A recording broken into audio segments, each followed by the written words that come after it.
ज्ञानानन्दमयं देवं निर्मलस्फटिकाकृतिम् आधारं सर्वविद्यानां हयग्रीवम् उपास्महे। अद्य आनन्दमयाधिकरणम् इति दत्तः अंशः वर्तते। तत्र च ब्रह्मसूत्रे यानि सूत्राणि वर्तन्ते तेषां शङ्करभाष्यानुरोधेन किञ्चित् प्रस्तोष्यते। आनन्दमयाधिकरणम् इति यदा दृश्यते तदानीमिदम् अवधेयं यत् ब्रह्मसूत्रे उपनिषदि विद्यमानानां संदिग्धानाम् अंशानाम् आदानं कृत्वा व्यासाचार्याः विशिष्य सूत्राणां रचनया अर्थं स्पष्टीकुर्वन्ति इति एतत् ज्ञातव्यम्। तत्र आनन्दमयाधिकरणे कस्याः उपनिषदः अंशः गृहीतः इति चेत् तैत्तिरीये उपनिषदि ब्रह्मानन्दवल्यां पञ्चकोशविचारः श्रूयते। तत्र च पञ्चकोशविचारे प्रसिद्धाः एते पञ्चकोशाः। तत्र च आनन्दमयशब्दः श्रूयते। तत्र च कश्चित् सन्देहः, स्पष्टता यस्मान् नास्ति, कश्चित् सन्देहः उद्भवति। तञ्च सन्देहं परिहर्तुम् 8 सूत्राणि प्रथमपादे व्यासाचार्यैः विरचितानि भवन्ति। तत्र शाङ्करभाष्यं यदा पश्यामः तदानीं तत्र न केवलं सिद्धान्तपक्षः उच्यते, किन्तु तत्र पक्षत्रयम् उपस्थापितं वर्तते। कश्चित् पूर्वपक्षः तम् आक्षिप्य सिद्धान्ती अद्वैतमार्गानुकारी एव कश्चित् तस्य पक्षः, ततश्च अन्ते सिद्धान्ति पक्षादपि समानसम्प्रदायानुकर्तृभिः एव आद्यशङ्करभगवत्पादैः उपस्थापितः तृतीयः पक्षः, यस्तु अद्वैतानुयायिभिः सिद्धान्तत्वेन परिगृहीतः वर्तते। एते त्रयः पक्षाः तत्र सम्भवन्ति। एतेषां पक्षाणां यथा यथम् आलोचनम् अत्र क्रियते। अत्र सूत्राणि 8 भवन्ति। प्रथमं सूत्रम् आनन्दमयोऽभ्यासात्, द्वितीयं विकारशब्दान्नेति चेन्न प्राचुर्यात्, तृतीयं तद्धेतुव्यपदेशाच्च, चतुर्थं मान्त्रवर्णिकमेव च गीयते, पञ्चमं तत्र संख्या नोच्यते, तत्र पञ्चमं नेतरोनुपपत्तेः भेदव्यपदेशाच्चान्यः कामाच्चनानुमानापेक्षा अस्मिन्नस्य च तद्योगं शास्ति इति एतानि 8 सूत्राणि विराजन्ते। तत्र प्रथमे सूत्रे प्रथमं पक्षमुपस्थाप्य स च पक्षः पूर्वपक्षः इत्युक्तः। तं पक्षं वृत्तिकारमतानुरोधेन आद्यशङ्करभगवत्पादाः स्ववाक्यैः खण्डयन्ति। ततश्च वृत्तिकारमतानुरोधेनैव समग्रस्य प्रकरणस्य अन्तिमपर्यन्तं व्याख्यानम् आचर्यते। अन्तिमे परं सूत्रे स्वमतं च पुनः उपस्थाप्यते इति अयं क्रमः तत्र वर्तते। युगपत्काले अस्माभिरिदम् अवधेयं तैत्तिरीये कथमस्ति पञ्चकोशानां विचारः इति। इदं तु सर्वेषां श्रुतिगोचरीभूतमेव स्यात्। एते पञ्चकोशाः भवन्ति। आदौ अन्नमयकोशः, द्वितीयः प्राणमयकोशः, तृतीयो मनोमयकोशः, विज्ञानमयानन्दमयकोशौ इति पञ्चकोशाः अतीव प्रसिद्धाः वर्तन्ते। तत्र यदि व्यासाचार्यः अमुं प्रसङ्गमादाय 8 सूत्राणि विरचयति, कुतः सः अत्र स्पष्टता नास्ति इति चिन्तयति इति इदं प्रथमं ज्ञातव्यं। प्रथममेव प्रतिज्ञा कृता यत् ब्रह्मसूत्राणि सामान्यतः उपनिषदि विद्यमानानां वाक्यानाम् अर्थप्रतिपादनपराः भवन्ति। यत्र तु स्पष्टता नास्ति तत्र सूत्राणि विरच्यन्ते। सूत्रं च अल्पाक्षरं वर्तते इति कृत्वा तत्तत् सम्प्रदायानुरोधेन तत्तदाचार्यैः विरचिता व्याख्या अस्माकं सहकाराय भवति। तत्र इदं ज्ञातव्यम्, एकैकं पक्षम् उपस्थापयितुं किञ्चित् वाक्यमपेक्षते। तत्र पञ्चकोशविचारे किञ्चित् वाक्यमादाय तं विषयवाक्यं कृत्वा तस्मात् समग्रस्य अर्थव्याख्यानस्य प्रतिपादनं कर्तव्यं यथाक्रमं। तत्र पूर्वपक्षिभिः नाम वृत्तिकारैः, इदं प्रथमतः वदामि, पूर्वपक्षी प्रथमः यः उपात्तः सः नितरां कश्चित् पूर्वपक्षी वर्तते। द्वितीयः यथोक्तम् अद्वैतं वेदान्तमार्गानुयायी एव वर्तते, किन्तु सः अस्माभिः अत्र वृत्तिकारः इति नाम्ना संज्ञाप्यते। सः वृत्तिकारः बोधायनः इति तत्र श्रूयते। बहु तत्र हिस्ट्री विषये अस्माभिर्न गम्यते। सः वृत्तिकारः किं करोति? अन्योन्तर आत्मानन्दमयः तेनैष पूर्णः इति अन्योन्तर आत्मा आनन्दमयः इति अमुं वाक्यं विषयवाक्यमापाद्य स्वस्य विचारं निदधाति। आद्यशङ्करभगवत्पादास्तु तं वाक्यं विषयवाक्यत्वेन नोदाहरन्ति। आचार्याणां तु वाक्यमिदमस्ति ब्रह्मपुच्छं प्रतिष्ठा इति वर्तते। सो उभयोः मते यद्वाक्यं विषयवाक्यत्वेन उपात्तं तदनुरोधेन व्याख्याने क्रियमाणे महान् भेदः वर्तते। प्रथमं नितरां यः पूर्वपक्षी तस्य मतम् उपस्थाप्यते। पूर्वपक्षिणः मते आनन्दमयः जीवः भवति इति। सः वदति अस्मिन् प्रकरणे पञ्चमयकोशप्रकरणे तैत्तिरीय उपनिषदि प्रथमतः अन्नमयस्य विषये उच्यते। अध्यासभाष्यात् सर्वैरिदं ज्ञायते एव यत् देहात्मप्रत्ययो वा भवतु चित्तात्मप्रत्ययो वा भवतु सः अनात्मनि आत्मधर्माध्यारोपेण जातः कश्चित् भ्रमात्मकः प्रत्ययो भवति इति सर्वेषां प्रसिद्धं भवति।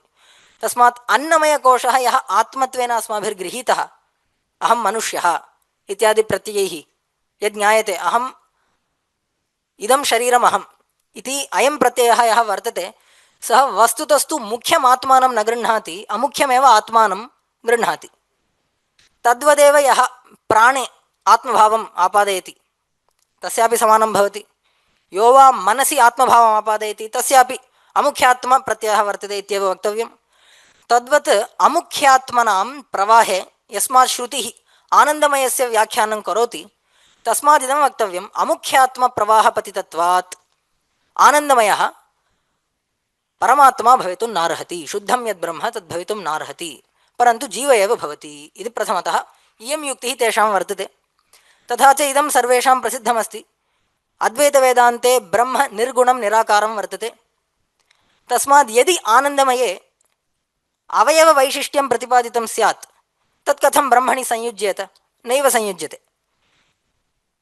मोदो दक्षिणः पक्षः, प्रमोद उत्तरः पक्षः इत्यादिकं तत्र उक्तं वर्तते। प्रथमतः पश्यामश्चेत् अन्नमयकोशे एव अयं दक्षिणः पक्षः, अयमुत्तरः पक्षः, अयमात्मा इदं पुच्छं प्रतिष्ठा इति वर्तते। नाम कञ्चन मनुष्यशरीरम् आदाय अयमस्य दक्षिणः पक्षः वर्तते, अयमस्य उत्तरः पक्षः वर्तते, इदं शिरः वर्तते इति उक्त्वा प्राणमयस्यापि समानम् आकारं प्रदर्शयति।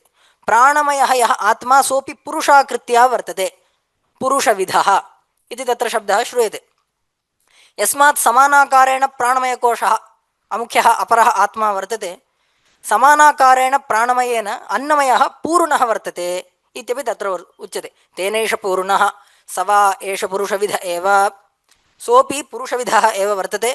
तस्मात् तस्यापि दक्षिणभागः कश्चित् भवति। प्राणो दक्षिणः पक्षः, अपानो उत्तरः पक्षः इति सर्वं तत्र प्रसिद्धं। सर्वस्यापि आत्मनः कोशस्य अमुख्यस्य विचारे क्रियमाणे पुरुषविधत्वं तत्र प्रतिपाद्यते। अन्तः विद्यमानस्य आत्मनः येन शरीरेण शरीरित्वं भवति, अन्तः विद्यमानेन आत्मना उपरि विद्यमानः अमुख्यः आत्मा पूर्णः भवति इति अयं व्यवहारः। समानेनैव प्रकारेण आनन्दमयकोशः विज्ञानमयकोशं पूरयति। आनन्दमयकोशोऽपि पुरुषविधः। मोदो दक्षिणः पक्षः, तस्य प्रियमेव शिरः मोदो दक्षिणः पक्षः, प्रमोद उत्तरः पक्षः इति वर्तते। यदि अवयववैशिष्ट्यम् अत्र श्रुत्या साक्षात् उपात्तम् इदं तु ब्रह्म भवितुं नैवार्हति इति तत्र पूर्वपक्षिणः आशयः। तत्र इतः परम् अस्माभिर्वृत्तिकारमतानुरोधेन दृश्यते। एतावता पूर्वपक्षः उपस्थापितः समाप्तः भवति। तस्य खण्डनं वृत्तिकारमतानुरोधेन तस्य समाधानं, ततः भाष्यकृतां वचनं।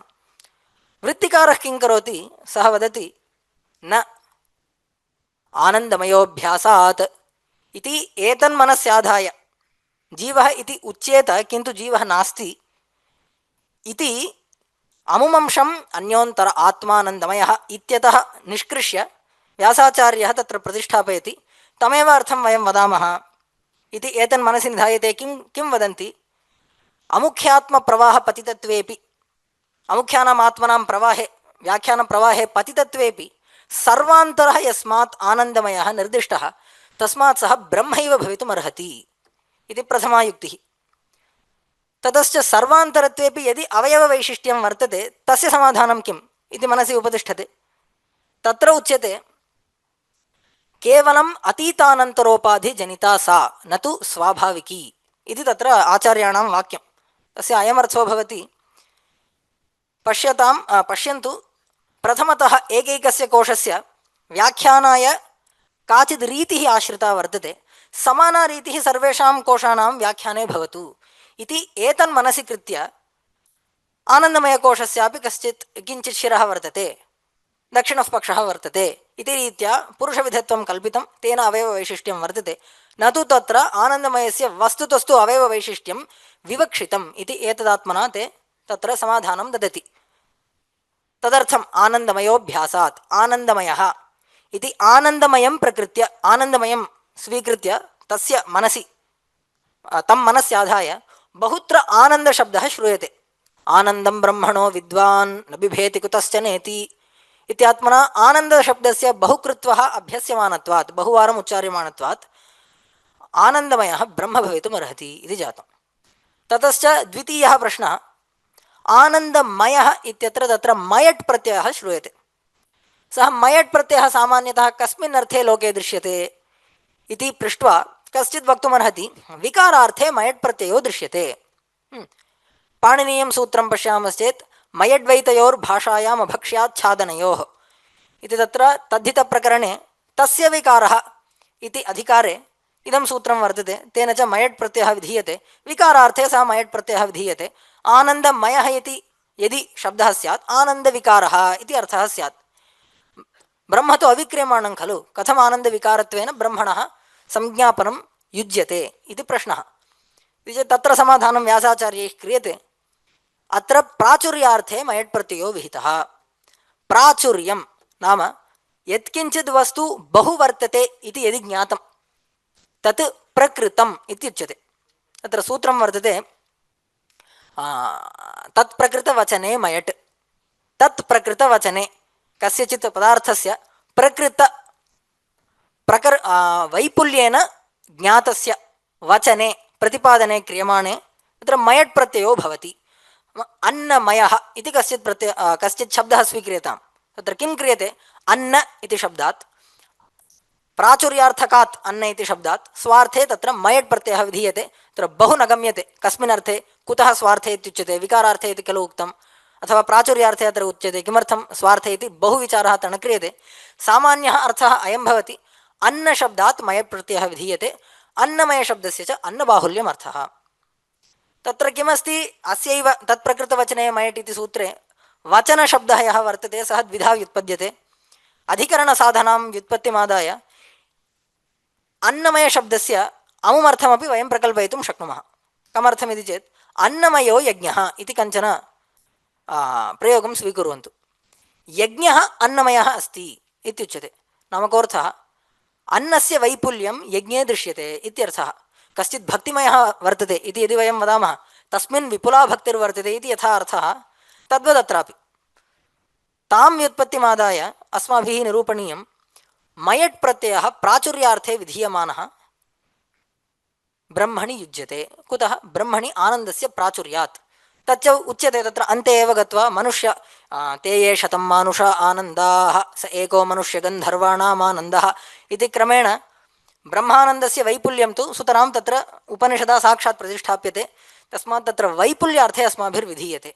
तृतीयं सूत्रं तद्धेतु व्यपदेशाच्च यस्मात् आनन्दप्रचुरः भवति परमात्मा तस्मात् सः अन्यानपि आनन्दयितुं शक्नोति इति एतन्मनस्याधायैव श्रुतिरेव वदति एष ह्येवानन्दयाति इति। एष ह्येव आनन्दयति इत्यर्थः। एष एव ब्रह्म आनन्दप्रचुरः अन्यान् आनन्दयति। तत्र भाष्यकृद्भिः उदाहरणानि लौकिकान्यपि दीयन्ते। यथा कश्चित् महान् धनिकः धनप्रचुरः अन्यान् धनिकं करोति, तद्वदत्र द्रष्टव्यम्। आनन्दप्रचुरं ब्रह्म अन्यानपि आनन्दयति इति। ततश्च तदनन्तरं सूत्रं वर्तते नेतरोनुपपत्तेः। एतावता वृत्तिकाराणां मतं स्पष्टतमं वर्तते। ततश्च इदानीं किं भवति, कुतः जीवः नूनं नैव स्यात् जीवः भवतु तत्र को वा क्लेशः काचित् हानिरस्ति वा अथवा प्रधानं भवतु परिकल्पितं प्रधानम् आनन्दमयत्वेन उपात्तं भवतु इति एतेषां प्रश्नानाम् आकाङ्क्षां मनसि कृत्य व्यासाचार्याः सूत्रं कुर्वन्ति इति द्वारा अत्र उच्यते नेतरोनुपपत्तेः नेतरः नाम जीवो भवितुं नार्हति अनुपपत्तेः यस्मात् तत्र युक्तिर्नास्ति अथवा तत् अनुपपन्नं भवति इल्लाजिकल् भवति इत्याशयः।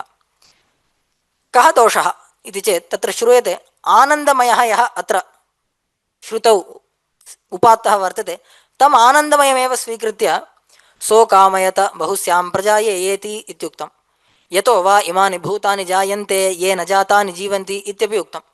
यदि कश्चित् जीवः स्यात् सः प्रप्रथमं स्रष्टव्यः भवति कथं सः सृष्टेः पूर्वं सर्वान् एतान् चिदचित् विशेषान् अहं सृजेयम् इति कथं सः कामयेत कथं जीवः स्वसृष्टेः पूर्वमेव स्वशरीरधारणात् प्रागेव अहं सृष्टिं करिष्यामि इति कामनां कुर्यात् इदं नैव उपपद्यते। यदि वा सः सृष्टिं कुर्यात् तदापि यत् सृष्टं तदेवानुप्राविशत् इति सृज्यमानानां पदार्थानाम् अस्मात् अभेदः सूतरां नैव सम्भवति सृष्टिरेव न सम्भवति इति महती अनुपपत्तिर्वर्तते इति रीत्या अत्र अनुपपत्तिः प्रदर्शिता। तदनन्तरं भेदव्यपदेशाच्च तत्र जीवो वा भवतु इति यदि उच्यते अस्माभिः तत्र युक्तिद्वारा प्रदर्शनम् इति एकं साक्षात् श्रुतिरेव जीवः नास्ति इति कथयितुं तत्र भेदं प्रदर्शयति। किमस्ति रसगृह्येवा यल्लब्ध्वा नन्दी भवति इति तत्र प्रयोगः दृश्यते। रसत्वेन आनन्दमयः एव स्वीकृतः रसत्वेन आनन्दमयं स्वीकृत्य तम् आनन्दमयं यः लब्धा जीवः सः आनन्दी भवति इत्युक्तं।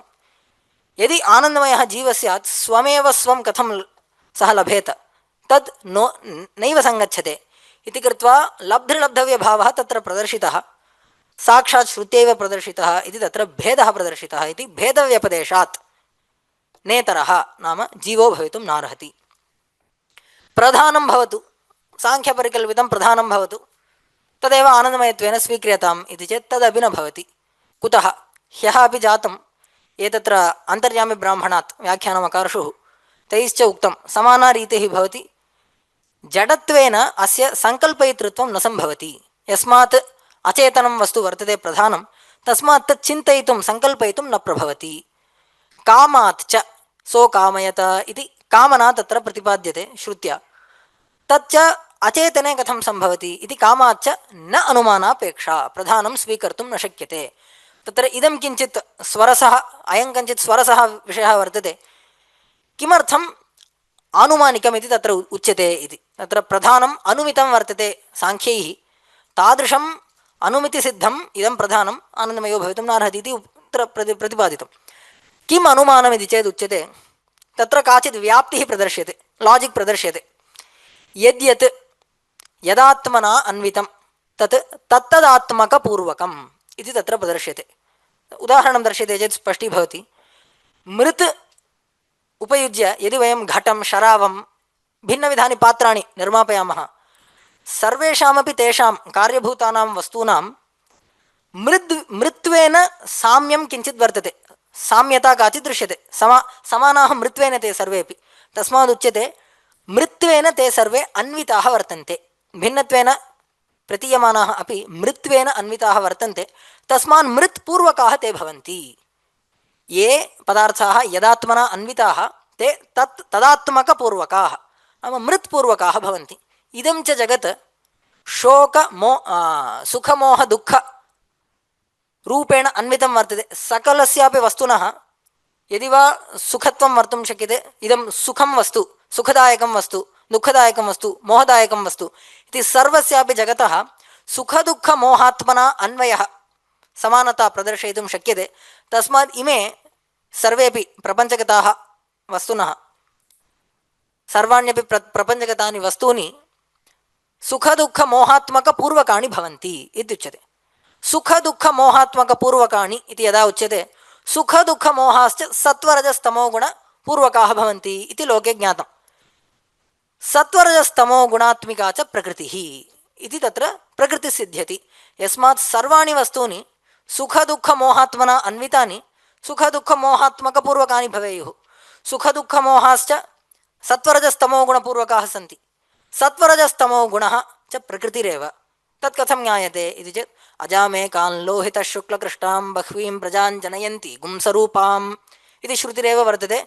लोहितशुक्लकृष्णां यत्र वर्णानाम् उपादानं तु गुणानां प्रतिपादनार्थं लोहितशुक्लकृष्णा प्रकृतिः इत्युच्यते। प्रकृतिपूर्वकाः सर्वे पदार्थाः इति एतत् सिद्ध्यति इति कृत्वा अनेन प्रकारेण साङ्ख्यैः या प्रकृतिः अनुमिता वर्तते सा प्रकृतिः आनन्दमयः भवतु इति चेत् तन्न युज्यते कामयेतृत्वस्य असम्भवात् अचेतनत्वादेव इति तत्समाप्तम्। तदनन्तरम् अन्तिमं सूत्रमिदमस्ति अस्मिन्नस्य च तद्योगं शास्ति। अस्मिन् अस्य च तद्योगं शास्ति। अस्मिन् ब्रह्मणि अस्य जीवस्य तद्योगं तत्सम्बन्धं शास्ति। तत्तत् सम्प्रदायानुरोधेन व्याख्यानं क्रियते। प्रकृते अद्वैतवेदान्तसम्प्रदायम् अनुरुध्य यस्मात् भाष्यकृद्भिः प्रतिपाद्यते तदा उच्यते तद्योगं तद्भावापत्तिः। तदात्मना ज्ञानम् अहं ब्रह्म इत्याकारकं यत् ज्ञानं तद्यदि कश्चित् प्राप्नोति सः मुक्तः भवति इति जीवब्रह्म ऐक्यज्ञानमेव मोक्षः वर्तते इति। तादृशं मोक्षं यस्मात् विदधाति जीवोऽपि भवितुं नार्हति इति सर्वं सुप्रतिष्ठापितं वर्तते। इदानीं वयं पश्यामः कथम् आचार्याः भिन्नं विषयवाक्यमादाय स्वसिद्धान्तं प्रतिष्ठापयन्ति। तेन च कथं सर्वेषां सूत्राणाम् अर्थः भिन्नः भवति अथवा व्याख्यानरीतिः भिन्ना भवति इति अमुं विषयं पश्यामः। किमस्ति सर्वमपि कोशं प्रतिपाद्य किमुच्यते इदं पुच्छं किञ्चित् पुच्छं प्रदर्श्यते। तत्र पुच्छवत् पुच्छं तत्र पुच्छम् इत्यनेन किं प्रदर्श्यते इति सन्देहः स्यात्। प्रथमतः अन्नमयकोशः यदि उपात्तः पुरुषशरीरं किञ्चित् उपात्तं तच्च प्रदर्श्यते इदं तस्य शिरः अस्ति दक्षिणः पक्षः वामभागः इदं पुच्छम् इति चेत् किं तत्र यदा वयं सर्वेपि वानररूपिणः आसं तदैव तत्र उपनिषद् आगत्य उक्तवती वा इति तत्र सन्देहः स्यात्। तथा किमपि नास्ति। पुच्छशब्दस्य तत्र व्याख्यानं क्रियते पुच्छवत् पुच्छं।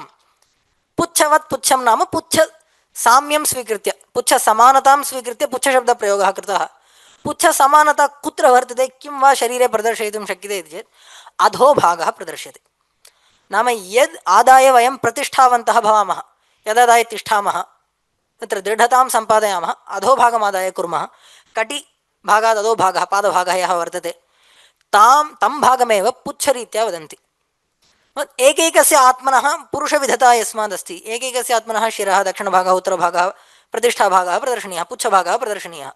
इदानीम् आनन्दमयकोशम् उक्त्वा तत्र किमुच्यते ब्रह्मपुच्छं प्रतिष्ठा तदप्येष श्लोको भवति इत्युच्यते। इदानीं ब्रह्म आनन्दमयस्य पुच्छं जातम्। इदानीम् इदं किमस्ति इति सन्देहः उद्भवति। न केवलम् अन्योन्तरात्मा आनन्दमयः इति इदं वाक्यम् अतीव स्वरसमस्ति इति व्यासाचार्याः आनीय उक्तवन्तः इति इत्यपि वक्तुं न शक्यते। इदं तु अतीव स्वरसतरमस्ति खलु। ब्रह्मपुच्छं प्रतिष्ठा इदं किं ब्रह्मपुच्छम् आचार्यैरुच्यते इदमेव विषयवाक्यम्। अत्र प्रकरणे इदं विषयवाक्यम्। इदमादाय एव सर्वेषां सूत्राणां समन्वयः दर्शनीयः। कुत इति चेत् एतद्वाक्यमादाय एव सन्देहः कृतः।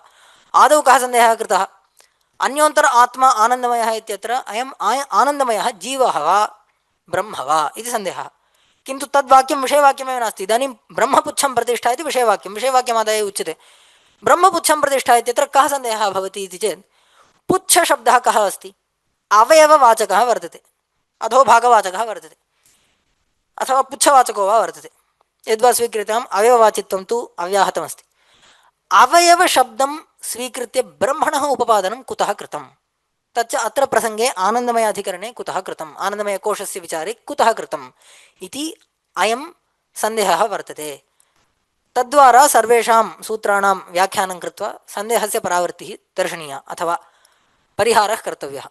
कथम् आनन्दमयोऽभ्यासात् अस्मिन् आनन्दमयप्रकरणे अभ्यासात् ब्रह्मशब्दस्य अभ्यासात् बहुकृत्वः उच्चार्यमाणत्वात् ब्रह्मशब्दः पुच्छरूप अवयववाचिना शब्देन प्रतिपादितश्चेदपि सः अवयवत्वेन न विवक्षितः। ब्रह्म पूर्णमस्ति ब्रह्म शुद्धमस्ति अविकारी वर्तते अवयवाश्च विकारिणः खलु। सो विकारशब्दः तत्र नोपात्तः विकृतिमत्वं ब्रह्मणि न विवक्षितम्। किन्तु ब्रह्म स्वप्राधान्यं तत्र स्वप्रधानं तत्र विवक्षितं, स्वप्राधान्येन तत्र विवक्षा वर्तते। कुतः? ब्रह्मशब्दस्य अभ्यासात्। आनन्दशब्दस्य अभ्यासात् इति न, ब्रह्मशब्दस्य अभ्यासात्। कुत्र भो ब्रह्मशब्दस्य अभ्यासः? ब्रह्मशब्दस्य अभ्यासः वर्तते ब्रह्मपुच्छं प्रतिष्ठा, तदप्येष श्लोको भवति, असन्ने वसु भवति, असद् ब्रह्मेति वेद चेत् अस्ति ब्रह्मेति चेद्वेद सन्तमेनन्ततो विदिरुति। ब्रह्मशब्दस्य अभ्यासः वर्तते, उपादानं तु बहु कृत्वः वर्तते। इदानीं ब्रह्मशब्दस्य आनन्दमयकोशविचारप्रकरणे अभ्यस्यमानत्वात् ब्रह्म स्वप्रधानं तत्र विवक्षितं। भवते एकं सूत्रम् उक्तं, द्वितीयं सूत्रं कथमुच्यते? विकारशब्दान्नेति चेन्न प्राचुर्यात्। तत्र किं कृतं? विकारवचनः मयट् प्रत्ययः स्वीकृतः इति चेत् न प्राचुर्यात्, प्राचुर्यार्थकः प्रत्ययः स्वीकृतः, तेन ब्रह्म भवति इति तत्र प्रतिपादितं वृत्तिकाराणां मते। अत्र अस्माकं ब्रह्मपुच्छं प्रतिष्ठा इति विषयवाक्यमादाय कथं कर्तव्यम् इति चेत् इदं किं सूत्रमस्ति? ब्रह्म पुनः समानमेव, पुच्छशब्दः स्वीकृतः, अवयववचनः, अवयववाचकः, अवयवस्य विकारी, तस्मात् विकारशब्दः, पुच्छरूपी विकारशब्दः अत्र ब्रह्मप्रतिपादकः उपात्तः इति न वक्तव्यं। कुतः? प्राचुर्यात्, प्रायापत्तेः। अत्र प्राचुर्यम् इत्यस्य प्रायापत्तिः इति उच्यते। प्रायापत्तिः नाम का इति चेत्, एतावता सर्वेषामपि कोशानां व्याख्यानं किञ्चित् शिरः इति आलम्ब्य, अयं दक्षिणः पक्षः इत्यालम्ब्य, अयम् उत्तरः पक्षः इत्यालम्ब्य, समानेन प्रकारेण आनन्दमयकोशस्यापि तुल्यरीत्या व्याख्यानं कर्तव्यम् इति अतीतानन्तर उपाधिजनिता इति पूर्वं यदुक्तं तमेव आदाय अत्र परिहारम् आचार्याः प्रदर्शयन्ति। तस्मात् मयट् प्रत्ययमादाय अत्र न विचारः। पुच्छशब्दः विकारवाची शब्दः अस्ति, तस्य उपादानं भवति, तस्मात् इति प्रश्नः न कार्यः। तत्र स्वप्राधान्येनैव विवक्षा। कुतः? प्राचुर्यात्, केवलं पुच्छरीत्या ब्रह्मणः प्रतिपादनं, रीतिं समानाम् आश्रयितुमेव, न तु तादृशीं विवक्षां मनसि कृत्वा इति तत्र समाधानं। तदनन्तरं सर्वेषामपि अन्येषां सूत्राणां समानरीत्या व्याख्यानं क्रियते। सर्वेषामपि सूत्राणां भगवत्पादैः एव तत्र तस्मिन्नेव प्रकरणे न प्रदर्शनं कृतं, किन्तु सामान्यतः तद्धेतुव्यपदेशाच्च, तद्धेतुव्यपदेशाच्च इत्यस्य तु कृतं, तद्धेतुव्यपदेशाच्च आनन्दयति इति तत्र व्यपदेशः कृतः। कुतः आनन्दयति इति चेत्, आनन्दमयकोशस्य पुच्छं प्रतिष्ठा, मूलं प्रतिष्ठास्थानं ब्रह्म भवति। आनन्दमयकोशस्य अन्तरात्मा विज्ञानमयकोशस्य, विज्ञानमयकोशस्य अन्तरात्मा मनोमयकोश इत्यादिरीत्या सकलस्यापि प्रपञ्चस्य प्रतिष्ठा अन्तरात्मतया विद्यमानं ब्रह्म इति ब्रह्मपुच्छं प्रतिष्ठा इत्यतः यस्मादस्माभिः ज्ञातमस्ति। तस्मात् सर्वेषामपि आनन्दानां ब्रह्मानन्दे एव आधारः इति तत्र वर्तते। इति अनेन प्रकारेण तद्धेतुव्यपदेशाच्च इत्यस्य विषयवाक्यत्वेन ब्रह्मपुच्छं प्रतिष्ठा इति एतद्वाक्यमादाय प्रतिपादनं क्रियते इति अयं क्रमः वर्तते। तस्मात् प्रथमतः यदि कश्चित् संक्षेपः कर्तव्यः, आदौ कस्यचित् पूर्वपक्षिणः आशयः प्रदर्शितः, जीवः भवतु, जीवः नैव भवति, अमुख्यात्मप्रवाहपतितत्वेपि तत्र विवक्षा नास्ति, अन्तरात्मतया आनन्दमयः निर्दिष्टः इति कृत्वा ब्रह्म भवति इति प्रथमं समाधानं दत्तं। तदनन्तरं तत्र मयट् प्रत्ययः विकारार्थे नास्ति, प्राचुर्यार्थे अस्ति, तस्मात् पुनः ब्रह्मैव भवति इत्युक्तं। नेत्रोनुपपत्तेः भेदव्यपदेशाच्च इत्यनेन जीवो भवितुं नार्हति, भेदश्च साक्षात् श्रुत्यैव प्रतिपाद्यते, तस्मात् पुनः ब्रह्मैव भवति आनन्दमयः इत्युक्तं। तादृशं तत्र कृतमासीत् वृत्तिकृतां मते। किन्तु आचार्यैः किमुच्यते? भवद्भिर्भ्रान्तं, ब्रह्मपुच्छं प्रतिष्ठा इति विषयवाक्यं यदादाय आचार्याः सूत्रं विरचयन्ति, एतदादाय तदनन्तरं ब्रह्मपुच्छं प्रतिष्ठा संशयः, अवयवशब्दं स्वीकृत्य ब्रह्म प्रतिपादितं, आनन्दमयकोशस्य अवयवत्वेन किं प्रतिपादितम्, उत ब्रह्म शुद्धं स्वप्राधान्येन प्रतिपादितम् इति प्रश्नः कर्तव्यः। तत्र स्वप्राधान्येन कुतः प्रतिपादनमस्ति? ब्रह्मशब्दस्य असन्ने वस भवति इत्यत्र अभ्यासात्। विकारशब्दान्नेति चेन्न इत्यत्रापि पुनः पुच्छशब्दः विकारवाची शब्दः, तमादाय ब्रह्म अवयवत्वेन उक्तः इति वक्तुं न शक्यते। स्वप्रधानं ब्रह्म, शुद्धं ब्रह्म तत्र उपात्तम् इति वक्तव्यं। तद्धेतुव्यपदेशाच्च इत्यत्र समानया रीत्या कर्तव्यं भवति। मध्ये च तत्र भाष्यं पश्यामश्चेत् तत्र तत्र श्रुतीनाम् उपादानं कृत्वा इयं श्रुतिः व्याहन्येत अनेव रीत्या कर्तव्यम् इति बह्वीनां श्रुतीनां तत्र आदानं वर्तते। सर्वस्यापि कथयितुम् अत्र कालः तावान् नास्ति इति कृत्वा यावत् यथामति संक्षेपेण यथा सम्भवम् उक्तं वर्तते। तथा च पुरोवर्तिनां सन्यासिनां समेषां सर्वेषामपि मित्राणां वयसा ज्ञानेन च वृद्धानां निकटे एतादृशः आध्यात्मिकः अनुभवः मे जायताम् इति अस्मिन् उपाकर्मशुभदिने सर्वे अनुग्रहं प्रयच्छन्तु इत्युक्त्वा भगवतां वचसैव मम भणितुं समापयामि। ठाकुर बोलेचिलन् ईश्वर लाभी मनुष्य जीवनेर उद्देश्यो तत्र केवलं ग्रन्थाध्ययनेन नालम् अनुभवश्च प्राप्तव्यो भवति। सर्वे अनुगृह्णन्तु इति अनुग्रहं पृष्ट्वा विरमामि।